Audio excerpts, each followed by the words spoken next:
For organizations to drive lasting change, they have to build in the change into their systems, into their practices and procedures. So we sometimes say that fairness is not a program, but a way of doing things.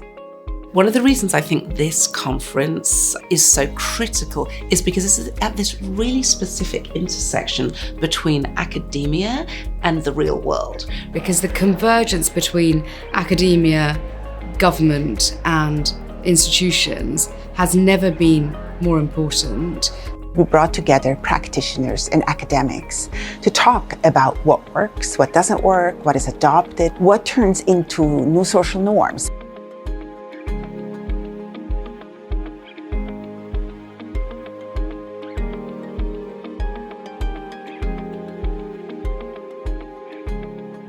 Ambiguity really is the home of bias, because what happens in these very ambiguous environments is that people fill in the blanks. We recently ran a study with one of the largest employers in Australia. Among the rejected applicants, men were twice as likely to reapply. What we did was we told the top 20% of the rejected applicants that they were in fact top 20%. That helped us close the gender gap in reapplication rates. Ensuring that leadership is role modeling and promoting the behaviors that they want to see in their institutions. Organizations people tend to emulate those that lead them. That's how the organizational culture really gravitates or leans into fairness more. Focus upon what it is that you need to do to just make sure that you are incrementally progressing in your own space, and then be a leader and teach others exactly how to do that. So legislation is really the door opener to translate the aspiration for improvement into the practical reality on the ground. So in Australia, we have a recent reform to publish employer gender pay gaps, and that has enhanced external transparency and accountability in relation to their performance. And essentially, if leaders aren't held accountable to the lofty aims that you hear us espouse, then it just doesn't really add up.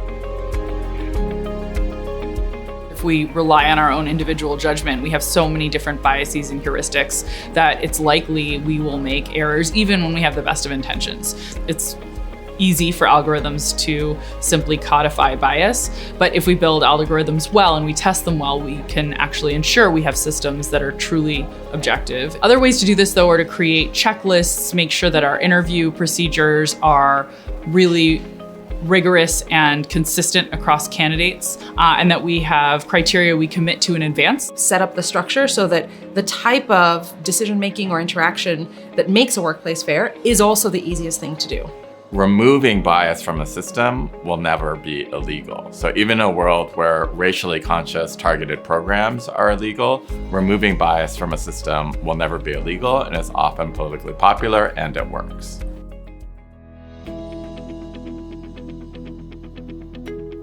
Oftentimes, people run a study within one organization and find that something works. And I think part of the iteration that's really important is thinking about, how does that translate to other organizations or other policy context, or how might it translate cross-nationally?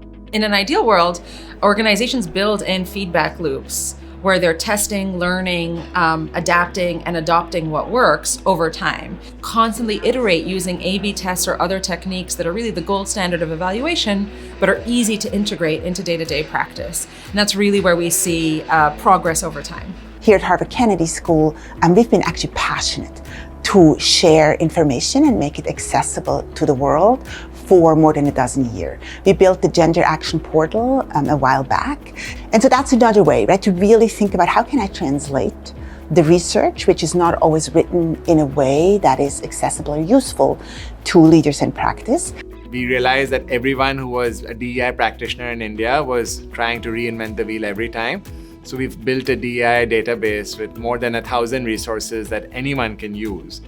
There's many things that one can do, but just sharing the resources you have with others is a great way.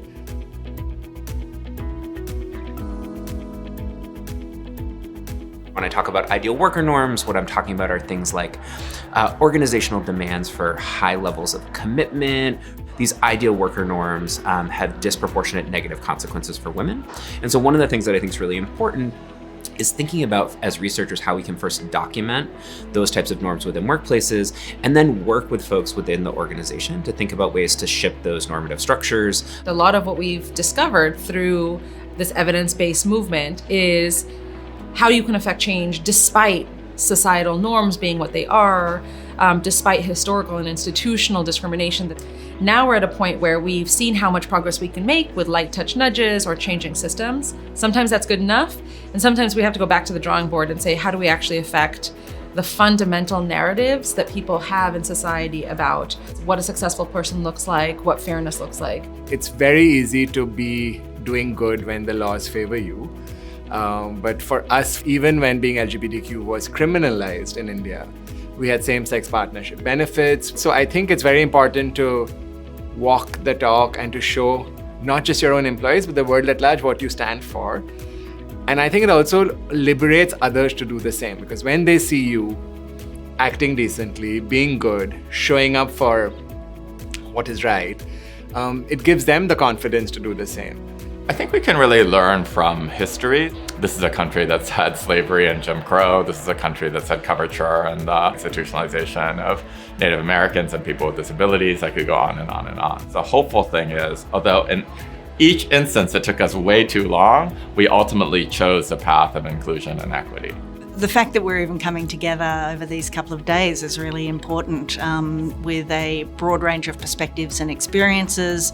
Evidence of what does and sometimes even doesn't work is absolutely critical to keep that momentum.